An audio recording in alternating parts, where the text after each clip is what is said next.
तात्पर्य इथं रामनामानं काय झालं की तुम्ही निरंतर रामनाम घेतलं तर तुमचं मन मरतं. मन मेलं की मनात वास करणारा अहंकार मरतो.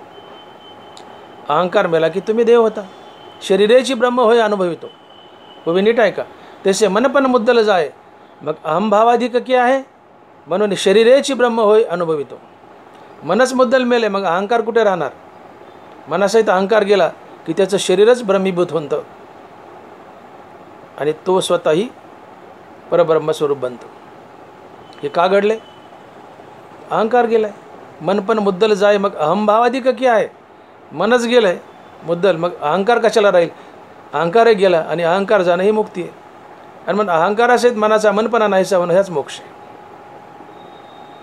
नाथ महाराज जे मोक्षाची हीच व्याख्या सांगतात.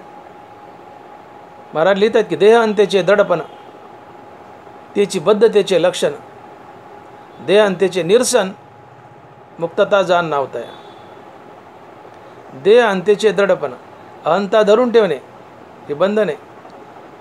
देह अंत्येचे निरसन निरसन म्हणजे जाणे. अहंता जाणे ही मुक्ती आहे. अहंता धरून ठेवणे बंधन आहे. अहंता जाणे मुक्ती आहे. देह अंत्येचे निरसन मुक्तता जाण नावतय. अहंकार जाणं हीच मुक्ती आहे. म्हणजे तिन्ही महासंतानं मोक्षाची एकच व्याख्या सांगितली. तुकोबाराय बोलले अहंकार गेला तुका म्हणे देव झाला. ज्ञानोबाराय म्हणतात तसे मन पण मुद्दल जाय मग अहंभावाधिक की आहे म्हणून शरीरेची ब्रह्म होय अनुभवितो. ज्ञानोबाराय नाथ महाराज हेच लिहित आहेत. देह अंत्येचे दृढपण त्याची बद्धतेचे लक्षण देह अंत्येचे निरसन मुक्तता जाण नावतया. तात्पर्य मनासहित अहंकाराचा नाश पावणे किंवा अहंकारासहित मनाचा मनपणा जाणे हीच मुक्ती आहे. अहंकारासहित मनाचा मनपणा जाणे हीच मुक्ती आहे.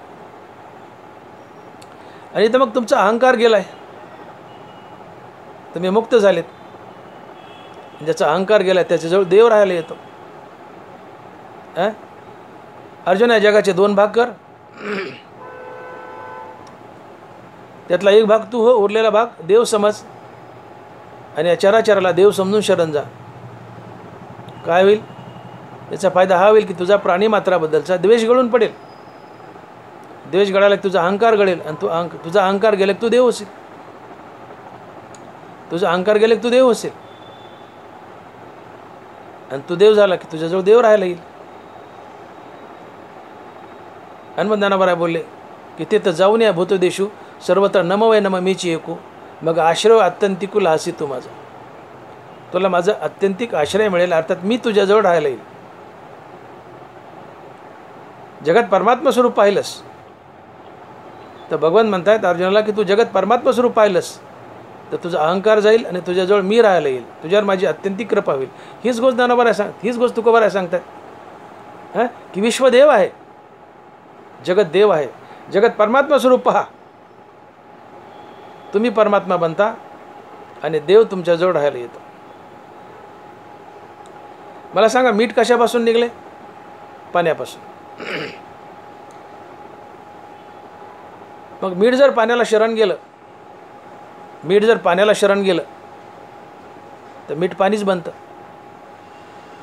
तसं चराचर परमात्म्यापासून निघाले आणि या चराचराला तुम्ही परमात्मा समजून शरण गेले की तुम्हीच परमात्मा बनता.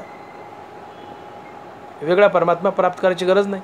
आणि मग ज्ञानोबाराय लिहितात की तैसे स्वलाभ लाभलेपणे मन मनपणाही धरून येणे शिवतले जैसे लवणे आपले निज. मीठ आपल्या निजाला अर्थात मीठ आपल्या मूळ स्वरूप पाण्याला शरण गेलं. मीठ आपल्या मूळ स्वरूप पाण्याला शरण गेलं मिठाचं पाणी होतं. तसं या चराचराचं मूळ परमात्मा आहे. आणि म्हणजे या चराचराला तुम्ही परमात्मा समजून शरण गेले की तुम्हीच परमात्मा बनता. वेगळा परमात्मा प्राप्त करायची गरज नाही. आणि मग जगत परमात्मा स्वरूप पहा. जगताला परमात्मा समजून शरण जा. जगताला देव समजून शरण जा. तुम्ही देव होता आणि तुम्ही देव झाले की देव तुमच्याजवळ राहायला येतो. हनुमान महाराज म्हणतात की ऐसा ज्याचा अनुभव विश्वदेव सत्यत्वे फायदा काय देवतया जवळी असे. देवतया जवळी असे. विश्व देवस्वरूप पाहिले, अर्थात जगत परमात्मा स्वरूप पाहिले. तुम्ही तर देव झालेच. देव तुमच्याजवळ राहायला आला, हा पहिला फायदा. आणि दुसरा फायदा, देव तुमच्याजवळ राहायला आला की देवाच्या दर्शनानं तुमचं पाप नाहीसं होतं. देवाच्या दर्शनानं तुमचं पाप नाहीसं होतं. तेच महाराज म्हणतात की पाप नाशे दर्शन आहे. देवतया जवळी असे पाप नाशे दर्शन आहे. अर्थात तुकोबाराय म्हणतात की तुम्ही विश्व देवस्वरूप पहा. फायदा काय होईल? तुम्ही देवस्वरूप व्हाल आणि देव तुमच्याजवळ राहायला येईल. देव तुमच्याजवळ राहायला आला की देवाच्या दर्शनानं तुमचं सगळं पाप धुवून जाईल, तुमच्या पापाचा नाश होईल. एवढंच नाही तर जगत परमात्मा स्वरूप पाहिलं तर आणखीन एक पुढचा फायदा तुकोबाराय सांगतायत अभंगाच्या 3ऱ्या चरणात. आणि महाराज लिहित आहेत की काम क्रोधा नाही चाली, भूता झाली समता. काम क्रोधा नाही चाली, भूता झाली समता. महाराज म्हणतात तुम्ही सत्य अंतकरणानं विश्वदेव स्वरूप पहा. फायदा काय? तुम्ही देव होता. पहिला फायदा तुम्ही देव होता. दुसरा फायदा देव तुमच्याजवळ राहायला येतो. तिसरा फायदा तुमचं पाप नाश पावतं. आणि चौथा फायदा तुमच्या अंतकरणातून काम क्रोध निघून जातात. काम क्रोधा नाही चाली, भूता झाली समता. तुमच्या अंतकरणातून काम क्रोध निघून जातात. कशी लिंक आहे बघा. विश्व देव स्वरूप पाहिले, अर्थात जगत परमात्मा स्वरूप पाहिले. काय काय फायदे? पहिला फायदा, जगत देव स्वरूप पाहिलं तर तुम्ही देव बनता. पहिला फायदा. दुसरा फायदा, देव तुमच्याजवळ राहायला येतो. तिसरा फायदा, तुमचं पाप नाश पावतं. चौथा फायदा, देव तुमच्याजवळ आल्यामुळं तुमच्या अंतकरणाला काम क्रोध सोडून जातात. आणि म्हणून तुकोबाराय लिहितात की तुका म्हणे देह भरिला विठ्ठले, काम क्रोध केले घर रीते. तुका म्हणे देह भरिला विठ्ठले, काम क्रोध केले घर रीते. देव तुमच्याजवळ राहायला आलाय आणि मुखात देवाचं नाव आहे. मग आता देव जवळ आलाय आणि मुखात देवाचं नाव आहे, ते काम क्रोध वैरी देवाजवळ थांबतील का? पळून जातील ना. आणि मग तुका म्हणे देह भरिला विठ्ठले, काम क्रोध केले घर रीते. विठ्ठल नामानं देह ठासून भरलाय आणि त्या देहात विठ्ठल बी राहायला आलाय. आता तिथं काम क्रोध कशाला थांबतील? काम क्रोध कशाला थांबतील? पळून जातील ना. राम म्हणता काम क्रोधाचे दहन, होय अभिमान देशोधडी. मुखात राम नाम आहे, हृदयात विठ्ठल राहायला आलाय किंवा विठ्ठल जवळ राहायला आलाय. या विठ्ठलाच्या धाकानं, रामनामाच्या धाकानं हे काम क्रोध तुम्हाला सोडून जातात. तुका म्हणे देह भरिला विठ्ठले, काम क्रोध केले घर रीते. तुम्ही विठ्ठल नामानं देह ठासून भरा. विठ्ठल जवळ राहायला येतो आणि या विठ्ठलाला पाहून आणि या विठ्ठल नामानं काम क्रोध तुम्हाला सोडून जातात. आणि अहंकार आणि काम क्रोध सोडून जाणं, तुमच्या अंतकरणाला अहंकार आणि काम क्रोध सोडून जाणं म्हणजे परमार्थातली खरी लढाई जिंकणं होय. परमार्थ म्हणजे नेमकं काय? काही मिळवणं म्हणजे परमार्थ नव्हे, तर नको ते घालवणं म्हणजे परमार्थ. आणि नको ते आहे अहंकार आणि काम क्रोध लोभ मद मोह मत्सर. अहंकार आणि काम क्रोध आदी विकार आणि आणखी काही हे विकार घालवणं म्हणजे परमार्थ. काही मिळवणं म्हणजे परमार्थ नव्हे, तर नको ते घालवणं म्हणजे परमार्थ. आणि नको ते आहे प्रामुख्यानं अहंकार आणि काम क्रोधादी विकार. मग तुम्ही जगत परमात्मा स्वरूप पाहताय, त्या परमात्म्याचं नित्य नाम घेत आहेत, तो परमात्मा, तो देव तुमच्याजवळ राहायला येतो आणि त्या परमात्म्याच्या नावानं तुम्ही देह ठासून भरतायत. मग हे काम क्रोध हृदयात कशाला राहतील? ते तुमच्या हृदयाला देहाला सोडून जातात आणि अहंकार आणि काम क्रोध यांनी तुमच्या अंतकरणाला सोडून जाणं म्हणजे परमार्थातली लढाई जिंकणं, अर्थात तुम्ही देव बनणं. अहंकार आणि काम क्रोध आदी विकार तुमच्या हृदयाला सोडून गेले की तुम्ही देव झालेच. अहंकार गेला तुका म्हणे देव झाला. आणि म्हणून हा चौथा जो फायदा आहे, जगत परमात्मा स्वरूप पाहिलं तर चौथा फायदा होतो, काम क्रोध तुमच्या हृदयाला सोडून जातात. राम म्हणता काम क्रोधाचे दहन होय अभिमान देशोधन. मग काम क्रोध हृदयाला सोडून गेले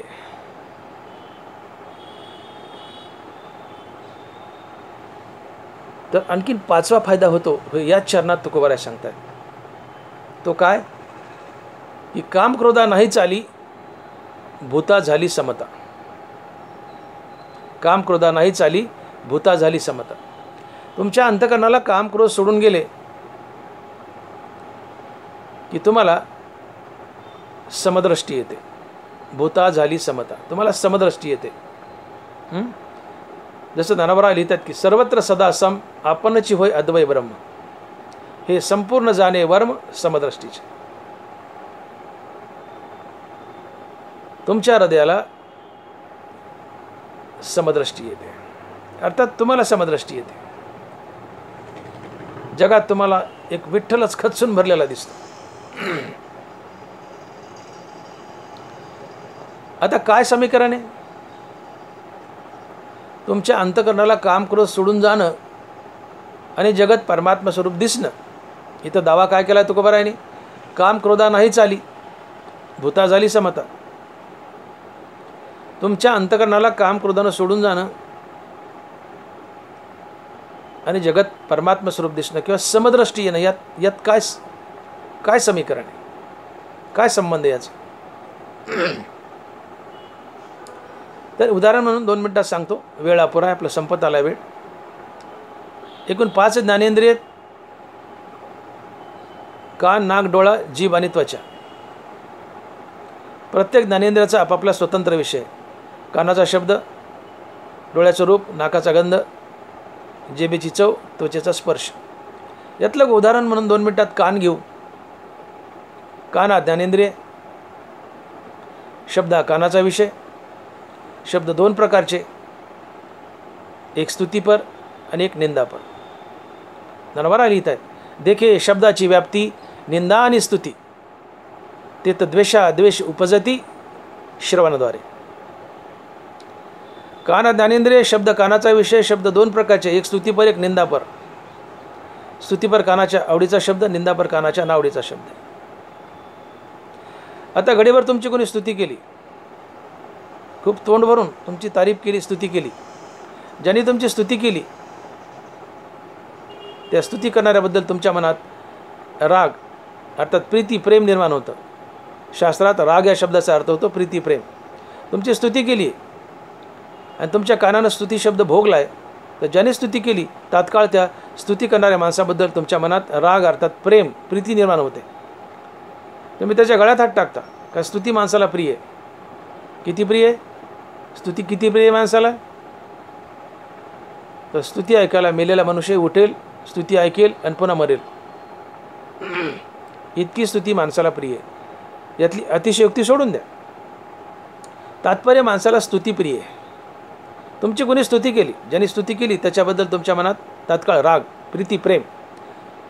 तुम्ही त्याच्याबरोबर सद्वर्तन करता आणि सद्वर्तनातून पुण्याचा जन्म होतो आणि पुण्य संसारात बांधतं. अगा कर्मे जेवरावे ते तीही सुखदुःखी फळावे आणि तया ते भोगावया यावे देहायक. आता दुसरी बाजू बघा, तुमची कोणी निंदा केली, तुम्हाला घाण घाण बोललं, शिवाय दिल्या, खूप कुच्चळ वाईट निंदा केली. आत सुप्त अवस्थेत अंतकरणात हृदयात अहंकार झोपलेला असतो. हा अहंकार आतून ढुसणी मारतो, बुक्की मारतो, म्हणतो बघ त्याने तुझी निंदा केली. अहंकार तुम्हाला जागा करतो आणि हा निंदा शब्द कानाला भोगायला होतो. तुमचा कान निंदा शब्द भोगतो आणि ज्याने कोणी तुमची निंदा केली तात्काळ त्या निंदा करणाऱ्या माणसाबद्दल तुमच्या मनात द्वेष निर्माण होतो. द्वेषातून क्रोध क्रोधातून द्वैत, द्वैतातून हाणामारी, भांडण तंटा, आणि त्यातून पाप, आणि पाप म्हणलं की संसार बंधन आलंच. आगा कर्मे जे वरावे ते तीही सुखदुःखी फळावे, आणि तया ते भोगावया यावे देहा एका. मुंगीच्या पायातकं जरी पाप पुण्य तुमच्या जीवनात शिल्लक राहिलं तर ते तुम्हाला भोगूनच पार पाडावं लागतं, भोगूनच. त्यासाठी जन्म धरावेच लागतात. धनवारा लिहितात, आगा कर्मे जे वरावे ते ती सुखदुःखी फळावे, आणि तया ते भोगावया यावे देहा एका. ज्ञानेंद्रियाचे विषय भोगले की त्या अहंकार ज्ञानेंद्रियाचे विषय भोगायला होतो. अहंकारामुळं ज्ञानेंद्रियाचे विषयभोग, विषयभोगातून रागद्वेष, रागद्वेषातून पुण्यपाप, पुण्यपापातून संसार बंधन. पण आता तुमचा अहंकार मेलाय, तुमचा अहंकार मेलाय. तुम्ही जगत परमात्मा स्वरूप पाहतायत. जगत परमात्मा स्वरूप पाहिले तुमचा अहंकार मरतो, द्वेष मरतो, अहंकार मरतो. तुमचा अहंकार मेलाय. आणि मग तुमची कोणी निंदा करते, तुम्हाला घाणघाण शिवाय देते. अहंकार हृदयात जिवंत असेल तर तो आतून डुसणी मारेल, म्हणेन बघ तुझी निंदा करायला. कानाला निंदा शब्द भोगायला लावेल, आणि त्यातून द्वेष, क्रोध, द्वंद्व, हाणामारी, भांडाभांडी आणि पाप होईल, आणि पापातून संसार बंधन. पण आता अहंकार मेलाय. जगत परमात्मा स्वरूप पाहिल्यामुळे अहंकार मेलाय. अहंकार मेलाय तर ज्ञानेंद्रियाचा विषय निंदा हा शब्द तुम्हाला भोगायला अहंकार नाही तर तुम्ही शब्द भोगणारच नाहीत. निंदास्तुती कधी भोगाल? अहंकार जिवंत असेल तर. पण अहंकार मेलाय. मग अहंकार मेलाय तुम्ही ज्ञानेंद्रियाचा किंवा कानाचा निंदास्तुती हा विषय भोगत नाही. काम या शब्दाचा अर्थ होतो ज्ञानेंद्रियाची विषय भोगाची इच्छा. काम म्हणजे स्त्री पुरुषाची लैंगिक भावना हा ते एक अर्थ आहेच आहे. पण काम या शब्दाचा प्रमुख अर्थ होतो ज्ञानेंद्रियाची विषय भोगाची इच्छा. काना ज्ञानेंद्रिय शब्द कानाचा विषय, एक स्तुतीपर एक निंदापर. तुमची कोणी निंदा केली, घाणघाण बोलले, अहंकारात जिवंत असेल तर तो डुसणी मारेल, बघ म्हणे तुझी निंदा केली. तुमचा कान निंदा शब्द भोगेल, त्यातून निंदा करणाऱ्याबद्दल द्वेष, त्यातून क्रोध, द्वंद्व, हाणामारी, त्यातून पाप, पापातून संसार बंधन. पण अहंकारच मेलाय. आणि कुणी तुमची निंदा करते पण अहंकार मेलाय तुमच्या हृदयातला. आता तुम्हाला हा निंदा शब्द भोगायला कोण लावला? अहंकारच मेलाय तर कोण भोगायला लावला? अहंकार असेल तर निंदा शब्द तुम्ही भोगता, पण अहंकार मेलाय मग तुम्ही निंदा भोगतच नाहीत. तुमचे कान निंदा भोगत नाहीत. निंदापर शब्द कानाने भोगला नाही तर समोरच्या माणसाबद्दल द्वेष नाही, द्वेष नाही तर क्रोध नाही, द्वंद्व नाही, आणि समोरच्याबद्दल द्वेषच नाही. द्वेष कधी असतो? तुम्ही द्वैतात असेल तर. पण द्वेष नाही तर तुम्ही डायरेक्ट अद्वैतात जाता, आणि अद्वैतात जाणं हे संतपद असतं. आणि म्हणून देव तुमच्या जवळ राहायला आलाय, किंवा तुमच्या हृदयात राहायला आलाय, आणि मुखात देवाचं नाव आहे. तर काम क्रोध तुमच्या हृदयाला, तुमच्या शरीराला सोडून जातात. आणि काम क्रोध तुमच्या हृदयाला सोडून गेले की तुम्ही अद्वैतात जगता. आणि जो अद्वैतात जगतो त्याला समदृष्टी येते.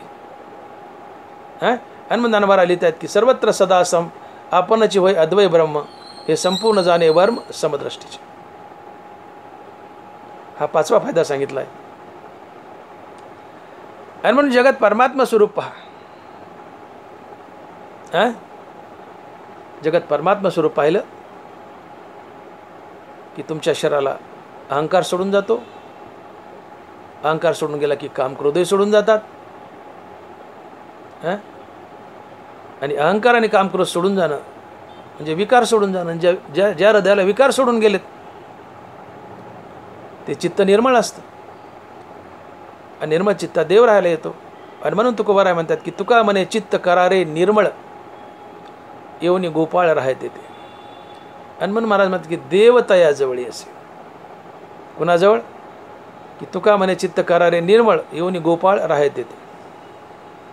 ज्याचं चित्त निर्मळ तिथं गोपाळ कृष्ण देव त्याच्याजवळ येऊन राहतो.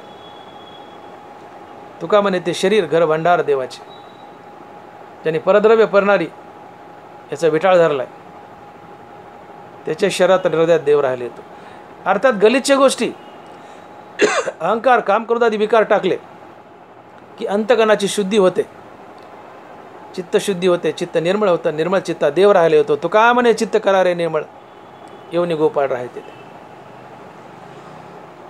आणि म्हणून काम क्रोध घालवा. एका गवळणीने प्रश्न विचारला देवाला, भगवान श्रीकृष्णाला, की हे काना, तू त्या बासरीला सारखा ओठाला का लावतोस? गवळण म्हणते देवाला, देवा तू ही बासरी ओठाला का लावतो सारखी?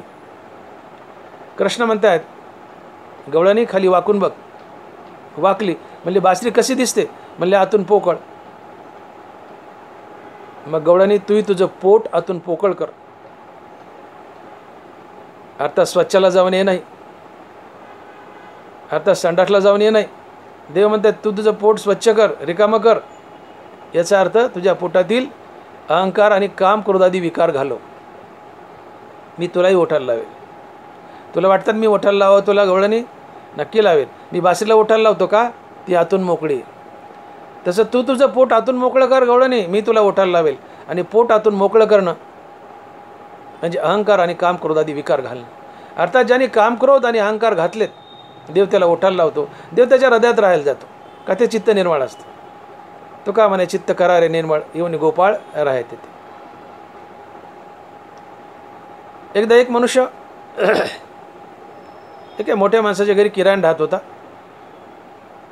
तो त्या घराला चिटकून बसला, घरच सोडीना. मालक परेशान झाला.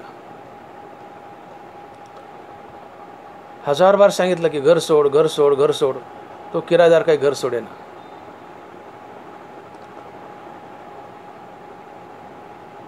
एके दिवशी त्या गावात एका मोठ्या मंत्र्याची सभा होती. योगायोगाने तो मालक आणि किरायदार दोघेही त्या सभेला हजर होते. सभा संपली. हा मालक व्यासपीठावर गेला आणि मंत्र्याच्या हातात हात दिला, गळ्याला गळे लावले आणि त्या मंत्र्याला आपल्या घरी चहा पाण्याला घेऊन आला. एक किरायदार पाहत होता. ते किरायदार हापकलं. म्हणले अरे मंत्र्याची न्याची ओळख आणि गळ्याला गळे लावता. मंत्र्यांनी चहा पाणी घेतलं, मंत्री निघून गेला. नंतर हा किरायदार मालकाकडे हळूच गेला आणि म्हणले, मालक मंत्री साहेब तुमच्या घरी कसे काय? म्हणले माझे वर्गबंधू आहेत, माझे क्लासमेट आहेत, आम्ही एका वर्गात शिकलो. हे ऐकताच त्या किरायदाराने रात्री सगळं सामान बांधलं, चंबुगवाळ्यानं पळून गेला. का? तर याची पोहोच मंत्र्यापर्यंत आहे. हा माझी गडचिरोलीला बदली करू शकतो, हा माझी गडचिरोलीला बदली करू शकतो किंवा नोकरी येऊन काढून टाकू शकतो. नोकरदार मालकाला घाबरला आणि घर सोडून गेला. का? नोकरदार मालकाला घाबरला आणि घर सोडून गेला. का? तर मालकाची पोच मंत्र्यापर्यंत. तसं विठ्ठलरूपी मंत्री, विठ्ठलरूपी मंत्र्याचा मंत्री तुमच्या हृदयात राहायला आला की या विठ्ठलरूपी मंत्र्याला पाहून काम क्रोधही तुमच्या हृदयाला सोडून जातात. आणि याला तुकोबारा म्हणतात की तुका म्हणे देह भरीला विठ्ठले, काम क्रोध केले घर देते. विठ्ठल नामानं देह ठासून भरा, काम क्रोध सोडून जातात. तात्पर्य जगत परमात्मा स्वरूप पाहिलं, विश्वदेव स्वरूप पाहिलं, तो मनुष्य देव होतो. त्याच्या जवळ किंवा त्याच्या हृदयात देव राहायला येतो. आणि त्याच्या हृदयात देव पाहिला आणि देवाचं नाव पाहिलं की काम क्रोध त्या माणसाच्या शरीराला आपाप सोडून पळून जातात. आणि ज्याच्या हृदयाला काम क्रोध सोडून जातात त्याला समदृष्टी येते, जगत परमात्मा स्वरूप पाहतो. का? तो अद्वैतात जगत असतो. आणि म्हणून ज्ञानवरा याची साक्ष देत आहेत की माझी साक्षात्कारी सरे अहंकाराची वारी. वे नीट आहे का? माझे साक्षात्कारी सरे अहंकाराची वारी, अहंकार लोपी अवधारी द्वैत जाय. काय म्हणतात ज्ञानोबा आहे?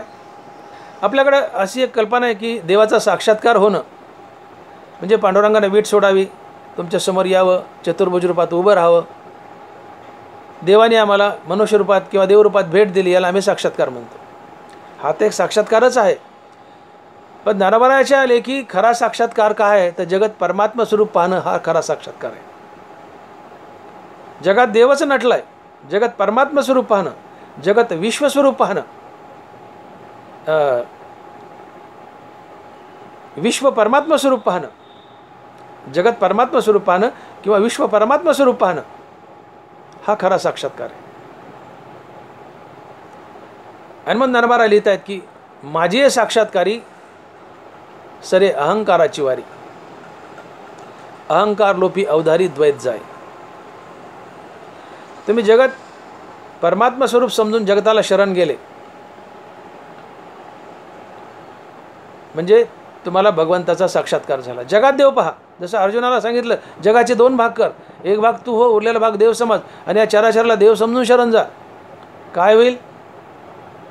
तुझा प्राणी मात्राबद्दलचा द्वेष गळेल, अहंकार गळेल, तू देव होशील. तसं जगत परमात्मा स्वरूप पाहिलं की तुमचा अहंकार गळतो. अहंकार गळाला की तुमचं द्वैत जातं आणि तुम्ही अद्वैतात उभे राहता आणि तुम्ही संत बनता. त्यांना आली तर माझी साक्षात्कारी सरे अहंकाराची वारी, अहंकार लोपी अवधारी द्वैत जाय. जगत परमात्मा स्वरूपानं हा भगवंताचा साक्षात्कार आहे. जगत परमात्मा स्वरूप पाहिलं अर्थात भगवंताचा साक्षात्कार झाला की तुमचा अहंकार गळतो. अहंकार गळाला की तुमचं द्वैत जातं, तुम्ही अद्वैतात जाता आणि अद्वैतात जाणं हे संतपद असतं, देवपण असतं. आणि मग जगत परमात्मा स्वरूप पहा. हेच तुकोबारा म्हणतात की ऐसा ज्याचा अनुभव विश्वदेव सत्यत्वे.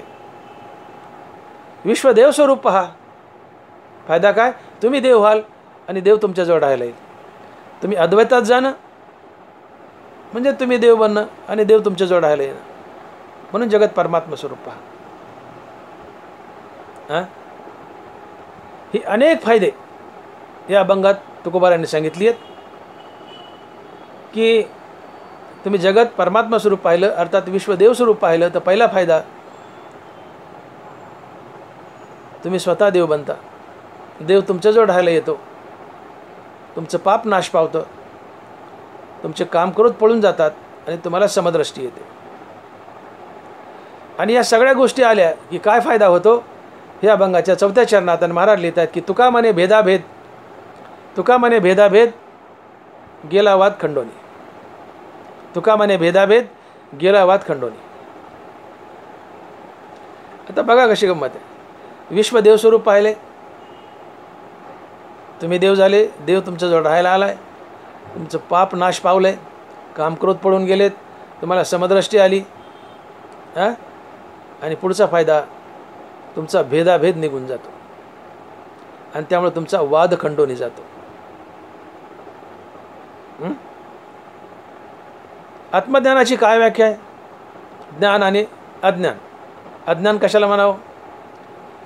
जगात सत्य आहे, मी देह आणि देह संबंधनी माझं, हे अज्ञान आहे किंवा अहंकार आहे. आणि जगत मिथ्या आहे, मी देह नसून आत्मा आहे, अशा बोधावर आरूढ होणं म्हणजे आत्मज्ञान. मी देह नसून आत्मा आहे, मग आत्मा विश्वव्यापी आहे.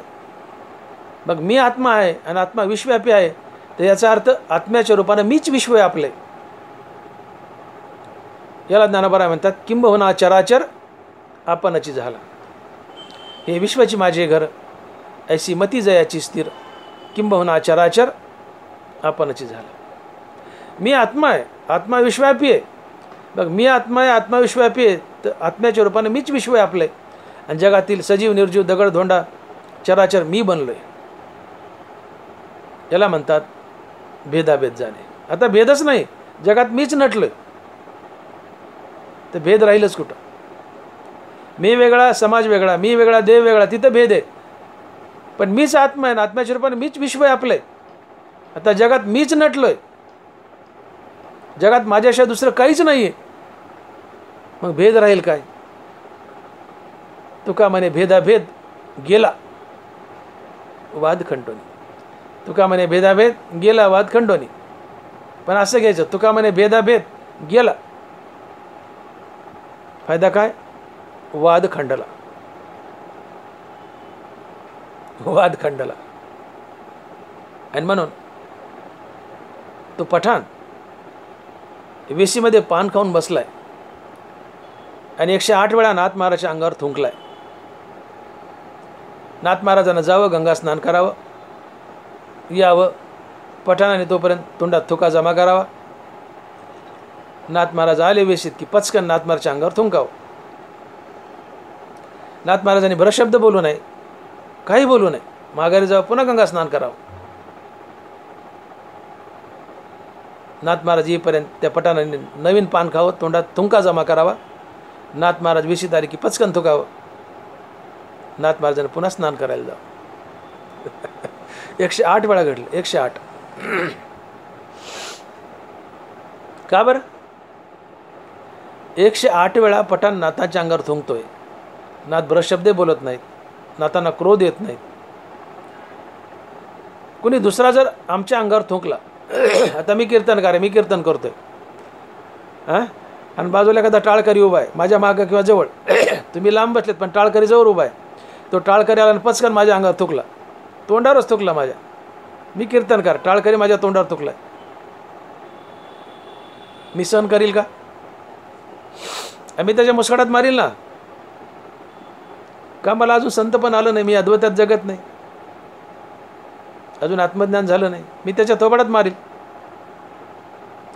पण सहज बोलताना माझा थुंका माझ्या हातावर उडाला, मी बोलतोय माझा थुका माझ्या हातावर उडाला, मला क्रोध येईल का? नाही येणार. कारण माझंच अंग माझा थुका आहे, माझा थुका माझ्या अंगावर पडला, मला क्रोध येणार नाही. दुसरं कोणी माझ्या अंगावर थुकलं तर मला क्रोध येईल. पठाण नाथाच्या अंगावर थुंकतोय, पठाण नाथाच्या अंगावर थुंकतोय 108 वेळा. नाथांना क्रोध येत नाही. का येत नाही? तर नाथांच्या नजरेत नाथच नाथाच्या अंगावर थुंकत होते, पठाण नाही.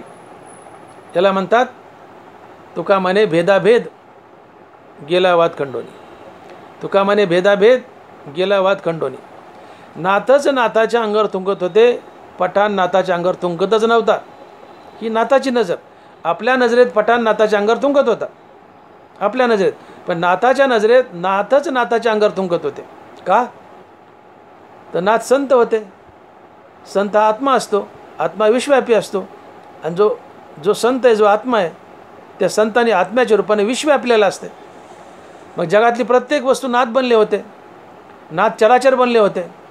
म्हणून नाथही होते आणि नाथ पठाणही होते. जगातली प्रत्येक वस्तू जर नाथ आहे तर पठाणही नाथच झालं ना.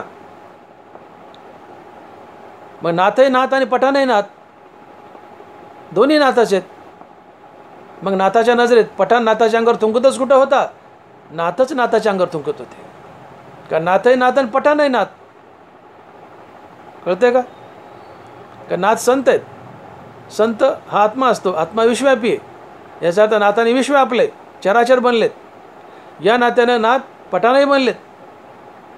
म्हणजे नाथ नाथ आहे तर नाथ पठाणही आहेत, दोन्ही एकच आहेत. नाथ नाथ आणि नाथही पठाण.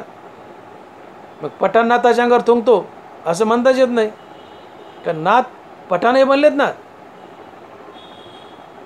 मग पठाण नाथाच्या अंगावर थुंकत नव्हता, नाथच नाथाच्या अंगावर थुंकत होते. मग मीच माझ्या अंगावर थुंकलो, सहज थुंका माझ्या बोटावर ओढून गेला, हातावर ओढून गेला, मला क्रोध येईल का? नाही. दुसरं कोणी थुंकलं तर मला क्रोध येईल. पण मीच माझ्या अंगावर थुंकलो की सभागती उडून गेला माझा थुंका माझ्या हातावर, अंगावर, तर मला क्रोध येईल का? नाही आहे. मग नाथच नाथाच्या अंगावर थुंकतायत तर नाथाला क्रोध येण्याचा संबंध काय? का? असं का घडलं? तर नाथाचा भेदाभेद गेला होता. नाथांचा भेदाभेद गेला होता. कारण जगातली प्रत्येक वस्तू नाथ बनले होते. किंबहुना चराचर, किंबहुना चराचर आपणच झाला. हे चराचर जगातली प्रत्येक वस्तू नाथ बनले होते. का? ते संत होते. संत आत्मा असतो, आत्मा विश्वव्यापी असतो. मग आत्मा विश्वव्यापी आहे तर आत्म्याच्या रूपानं संतांनी किंवा नाथ महाराजांनी हे विश्व आपलं होतं. मग या नात्याने नाथ महाराज पठाणही बनले होते. का? जगातली प्रत्येक वस्तू नाथ आहेत, त्याचा अर्थ नाथ पठाणही आहेत. नाथही नाथ आणि पठाणही नाथ. मग नाथच नाथाच्या अंगावर थुंकत होते, पठाण नाहीच. ही नाथाची नजर. आणि याला म्हणतात, तुका म्हणे भेदाभेद गेला वाद खंडोनी. कशाला वाद होईल? नाथाच्या नजरेत नाथच अंगाच्या, नाथाच्या नजरेत नाथच नाथाच्या अंगावर थुकतायत तर वाद होईलच कशाला? गेला वाद खंडोनी. दुसरं कोणी थुकलं तर वाद होईल, पण आपणच आपल्या अंगावर थुकलं तर वाद होत नाही. तसं नाथच नाथाच्या अंगावर थुकतात. कारण नाथ पठाण बनले होते चराचर झाल्यामुळे. म्हणून पठाण नाथाच्या नजरेत पठाण नाथाच्या अंगावर थुंकतच नव्हता, नाथच नाथाच्या अंगावर थुंकत होते. तर नाथ पठाणही बनले होते. आणि हा भेदाभेद असतो. आता भेदच राहिला नव्हता. जगातली प्रत्येक वस्तू हा नाद बनले होते. ही समदृष्टी आहे. भेद नाही ना अभेद नाही. चराचर नाद बनलेत. पटानही नाद बनलेत. मग पटान थुकतो, नाथच थुकतात ना, कारण पटान नाद बनले होते. नाद पटान झालते. भेदच नाही आहे. जगात मीच नटलोय म्हणजे भेदाभेद गेला. आणि जेव्हा भेदाभेद जातो तेव्हा मी कुणाला भांडू? कोणी मला हाणलं, शिव्या दिल्या, मारल्या, तर जगात मीच नटलोय तर मीच मला शिव्या दिल्या. समोरच्याने मला मारलं येऊ, पण तो समोरचा मीच आहे. तर मीच मला मारलंय, मीच मला मारलंय, तर वाद करू कोणासोबत? हे मी माझ्या तोंडात असं मारलं, आता मी भांडू कोणाला? मलाच भांडू का? मग जगातली प्रत्येक वस्तू मीच बनलोय. तर कोणी मला त्रास दिला तर मीच दिला, कोणी हाणलं तर मीच हाणलं, कोणी वाटोळं केलं मीच केलं, कोणी चांगलं केलं मीच केलं. मग समोरच्याने माझं वाटोळं केलं म्हणजे मीच माझं वाटोळं केलं. मग मीच माझं वाटोळं केलं तर मी वाद करू कोणासोबत? याला म्हणतात भेदाभेद जाणं. तुका म्हणे भेदाभेद गेला वाद खंडोनी. विसोबा खेचरांनी या चारी भावनांना त्रास दिला. जनावराची झोळी फाडली, झोळीत अन्न सांडवलं, सळो की पळो केलं. ज्ञानोबारायला क्रोध येत नव्हता का? तर ज्ञानोबारायची नजर काय होती की ज्ञानोबाराय विश्वव्यापी संत होते, ज्ञानोबाराय आत्मा होते. मग ज्ञानोबाराय आत्मा बनले म्हणजे चराचर बनले. मग ज्ञानोबाराय चराचर बनले म्हणजे ज्ञानोबाराय विसोबा खेचर बी बनले. मग विसोबारायने ज्ञानोबाराची झोळी फाडली तर ज्ञानोबाराच्या नजरेत ज्ञानोबारायनेच ज्ञानोबारायची झोळी फाडली. का ज्ञानोबाराय विसोबा बनलेले होते, चराचर बनले होते. आणि मग आपणच आपली झोळी फाडली तर आपण भांडायचं कुणाला? वाद घालायचं कुणासोबत? का ज्ञानोबाराय होते, ज्ञानोबाराय विसोबा बी होते, म्हणजे एका अर्थानं ज्ञानोबारायनेच ज्ञानोबाराची झोळी फाडली. मग वाद करता कोणासोबत? याला तुकोबाराय म्हणतात. तुका म्हणे भेदाभेद गेला वाद खंडोन. याला तुकोबाराय म्हणतात भेदाभेद तुका म्हणे भेदाभेद गेला वाद खंडोन. तुकोबारायला मम्माजीने मारलं, काठीने मारलं. तुकोबारायला करू देत नाही का? तीच गोष्ट पण येते ना. तुकोबाराय संत होते, संत आत्मा असतो, आत्मा विश्वव्यापी असतो. मग तुकोबाराय आत्मा आहेत तर आत्म्याने विश्व व्यापले, तर तुकोबारायांचे विश्व व्यापले ना. मग तुकोबारायाने विश्व व्यापले, तुकोबाराय चराचर, तर तुकोबाराय मंबाजी बी झाले. मग मंबाजीने तुकोबारायला त्रास दिला, एका अर्थ तुकोबारायला त्रास देत होते, तुकोबारायला त्रास देत होते. मग तुकोबारायला वाद घालायचा कोण? तुकोबारायने वाद घालायचा कोणासोबत? तुकोबारायला क्रोध येईल कसा आणि वाद घालायचा कोणासोबत? तुकोबाराय जर मंबाजी बनलेत, नाथ महाराज जर पठाण बनलेत आणि ज्ञानोबाराय विसोबा खेचर बनलेत, तर याने रुसायचं कोणावर? आपणच आपल्यासोबत काय वाद घालावा? नाथ महाराज चराचर बनलेत म्हणजे नाथ महाराज पठाणही बनलेत. मग नाथही नाथाने पठाणही नाथच, दोन्ही नाथ आहेत. नाथही नाथ आणि पठाणही नाथ. मग नाथच नाथाच्या अंगावर थुंकतात एक प्रकारे. मग नाथाने भांडायचं कोणाला आणि वाद घालायचं कोणासोबत? का तर जगात मीच नटलोय, चराचर मी आहे, दगडं धोंडे सगळं सगळं सगळं मी आहे, सजी निर्जीव. मग या नात्याने नाथ पठाणही बनलेत. मग नाथ आणि नाथ पठाण, नाथही नाथच, नाथ पठाण. म्हणून नाथाच्या नजरेत पठाण नाथाच्या अंगावर थुंकतच नव्हता. ती आपली नजर आहे की पठाण नाथाच्या अंगावर थुंकत होता, नाथाला क्रोध आला नाही, काही बोलले नाही. 108 वेळा नाथाच्या अंगावर थुंकले तरी क्रोध आला नाही, नाथाने सहन केलं. ही आमची नजर आहे. पण नाथाची नजर काय? नाथही नाथ आणि पठाणही नाथ, म्हणून नाथच नाथाच्या अंगावर थुंकतायत. ही समदृष्टी आहे. याला म्हणतात भेदाभेद जाणं. आणि आपणच आपल्या अंगावर थुंकतोय, आपण भांडायचं कुणाला? का तर जगातली प्रत्येक वस्तू मी बनलोय. मग मीच बनलोय तर समोरच्याने त्रास दिला तर मीच मला त्रास दिला ना. का तर जगातली प्रत्येक वस्तू मी आहे. याला म्हणतात भेदाभेद जाणं. आणि भेदाभेद गेला की वाद खंडून जातो. तुम्ही अद्वैतात जगता, तुम्ही मुक्त होता, तुम्ही देव होता, तुम्ही संत होता. आणि मग तुकोबाराय लिहितात की विष्णुमय जग वैष्णवांचा धर्म, भेदाभेद भ्राम अमंगळ, कोण्याही जीवाचा न घडावा मत्सर, वर्म सर्वेश्वर पूजनाचे. आणि म्हणून तुकोबाराय आम्हाला एक युक्ती सांगतायत की बाबांनो, तुम्हाला देव बनायचे तर देव बनण्याची मी एक सोपी युक्ती सांगतो. काय तर सत्य अंतकरणानं तुम्ही अशा अनुभवावर या की विश्व देवस्वरूप पहा.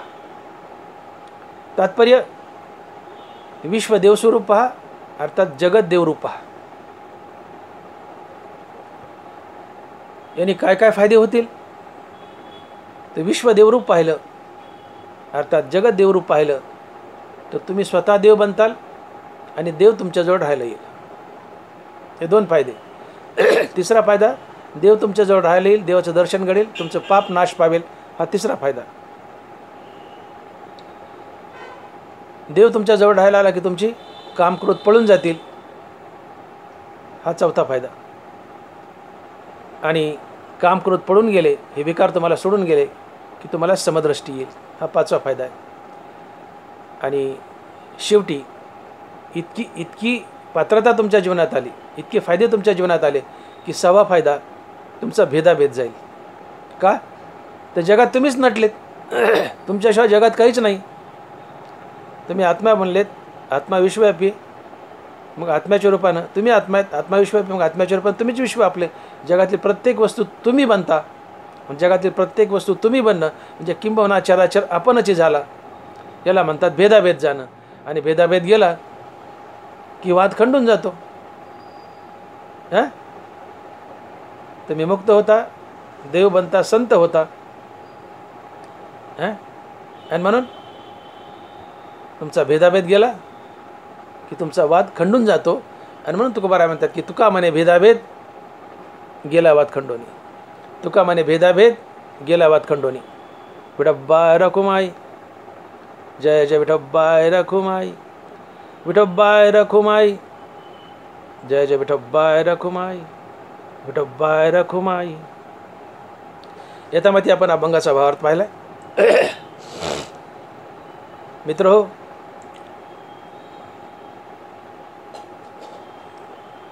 आयुष्य अनमोल आहे.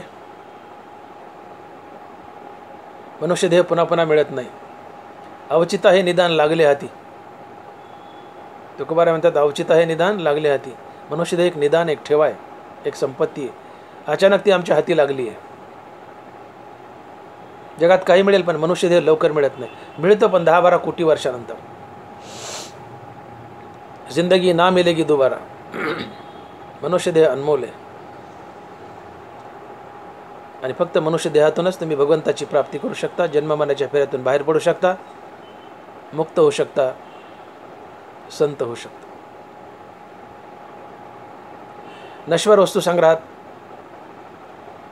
आणि द्रव्यार्जनात हे अनमोल आयुष्य खर्च करू नका. संसार तर करा पण भगवंताला साक्षी ठेवून करा. भगवंताचं नाम केंद्रस्थानी ठेवा, भगवंताचं नाम मुखात ठेवा आणि भगवंताला साक्षी ठेवून संसार करा.